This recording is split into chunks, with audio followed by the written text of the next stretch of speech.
America को land of the free यानी कि आज़ाद लोगों का मुल्क और अपनी उम्मीदों और ख्वाब पूरे करने की ज़मीन कहा जाता है।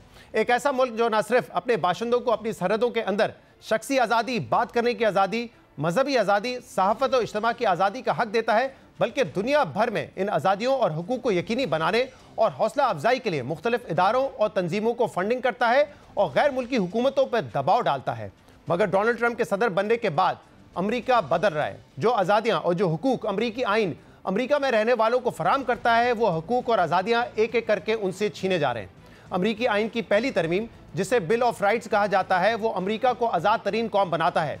ये तरमीम न सिर्फ अमरीका में पैदा होने वाले शहरियों, अमरीकी ग्रीन कार्ड होल्डर्स और वीज़ा होल्डर्स को इजहार और एहतजाज की आज़ादी समेत 5 बुनियादी इंसानी हकूक फराम करती है, बल्कि अमरीका में गैर कानूनी तौर पर मुकीम अफराद को भी इस तरमीम के तहत तहफ़्फ़ुज़ हासिल होता है। मगर ट्रंप इंतज़ामिया इजराइल के हक में जो इक़दामात कर रही है, वो अमरीका की बुनियादों को हिला रहा है, क्योंकि ट्रंप इंतज़ामिया ने अमरीका में फ़लस्तीन के हक में आवाज़ उठाने को जुर्म करार देते हुए यूनिवर्सिटियों में ज़ेर तालीम गैर मुल्की तलबा के खिलाफ क्रैकडाउन तेज़ कर दिया है। और इस क्रैकडाउन में न सिर्फ वीज़ा होल्डर्स के वीज़ा मनसूख किए जा रहे हैं, बल्कि अमरीका के मुस्तकिल शहरियत रखने वालों की शहरियत को भी ख़त्म किया जा रहा है। अमरीकी वज़ीर ख़ारजा मार्को रूबियो ने कल इस क्रैकडाउन की तस्दीक करते हुए बताया है कि अमरीका अब तक फ़लस्तीन की हिमायत करने वाले 300 से ज़ायद गैर मुल्की तलबा के वीज़े मनसूख कर चुका है। अहम बात यह कि अमरीका में गैर मुल्की तलबा के वीज़े और शहरियत मनसूख करने का सिलसिला तो ट्रंप इंतज़ामिया में शुरू हुआ है, जबकि इन तलबा की गिरफ्तारियों का आगाज़ पिछले साल अप्रैल में शुरू हुआ था कि जब मुख्तलिफ अमरीकी यूनिवर्सिटियों के तलबा ने अपने कैंपसेस में एहतजाज करते हुए अमरीकी हुकूमत से इसराइल की इमदाद रोकने और इसराइल की सियासी और मुआशी बाइकआउट का मुतालबा किया था, जिसके जवाब में प्रोफेसर्स और फैकल्टी मेंबर्स समेत 3000 से ज़ायद मुजाहिरीन को गिरफ्तार किया गया। और अब ट्रंप इंतज़ामिया ने एक कदम आगे बढ़ के ऐसे तलबा के ग्रीन कार्ड और वीज़ा मनसूख करने का सिलसिला शुरू कर दिया है। 8 मार्च को यह मामला दुनिया के मीडिया की हेडलाइंस की जीनत उस वक्त बना जब कोलंबिया यूनिवर्सिटी के ग्रेजुएट मोहम्मद खलील को बगैर किसी सबूत हमास की हिमायत के इल्ज़ाम में अमरीकी इमिग्रेशन एंड कस्टम इन्फोर्समेंट के एजेंट्स ने गिरफ्तार करके डिटेंशन सेंटर में डाल दिया और इस वक्त अमरीकी अदालत में उनकी डिपोर्टेशन का मामला ज़ेर समात है।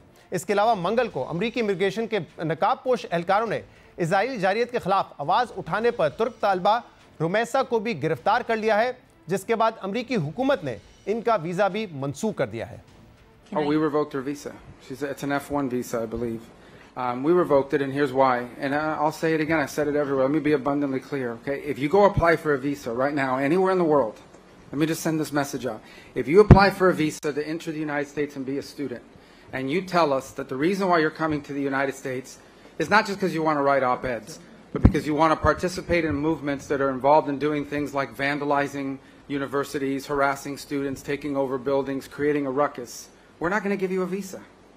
If you lie to us and get a visa and then enter the United States and with that visa participate in that sort of activity, we're going to take away your visa. Why would any country in the world allow people to come and disrupt? Now, we gave you a visa to come and study and get a degree, not to become a social activist that tears up our university campuses.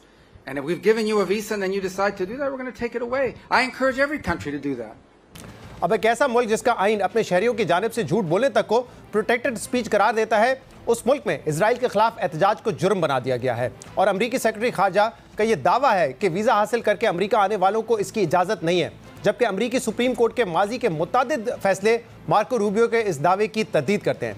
बहरहाल अहम बात यह है कि Trump इंतज़ामिया की जानिब से ये सख्तियाँ सिर्फ इसराइल पर तनकीद या फ़लस्तीनियों के हक़ में आवाज़ उठाने वालों तक महदूद नहीं है, बल्कि जो लोग डोनाल्ड ट्रंप के बारे में तनकीदी राय रखते हैं, उन गैर मुल्कियों पर भी सख्तियाँ बढ़ती जा रही हैं। पिछले हफ्ते बरतानवी अखबार गार्डियन की खबर के मुताबिक एक फ्रांसीसी साइंसदान को अमरीका दाखिले से सिर्फ इसलिए रोक दिया गया कि उनके फ़ोन से अमरीकी सदर ट्रंप पर तनकीद के बाज़ मैसेजेस मिले थे, जिसके बाद उन्हें एयरपोर्ट से ही डिपोर्ट कर दिया गया। यानी उस अमरीका में इमिग्रेशन पर गैर एलानिया पाबंदी और रुकावटों के मामला सामने आ रहे हैं, जिसे लैंड ऑफ इमिग्रेशन भी कहा जाता है, जिसका मुजस्मा आज़ादी यानी स्टैचू ऑफ लिबर्टी दुनिया भर के लोगों के लिए आज़ादी, जमहूरियत और उम्मीद की अलामत है। और इस मुजस्मा आज़ादी को तारकीन वतन के लिए एक नई शुरुआत और उम्मीदों की अलामत करार दिया जाता है। मगर ट्रंप इंतज़ामिया इन तारकीन वतन के लिए एक के बाद एक मुश्किलात खड़ी कर रही है।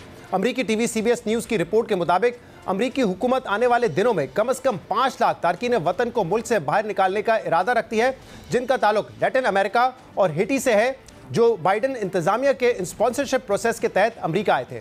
मगर अब ट्रंप इंतज़ामिया की ख्वाहिश है कि या तो ये तारकीन वतन खुद अपने मुल्क वापस चले जाएं या गिरफ्तारियों के लिए तैयार हो जाएं।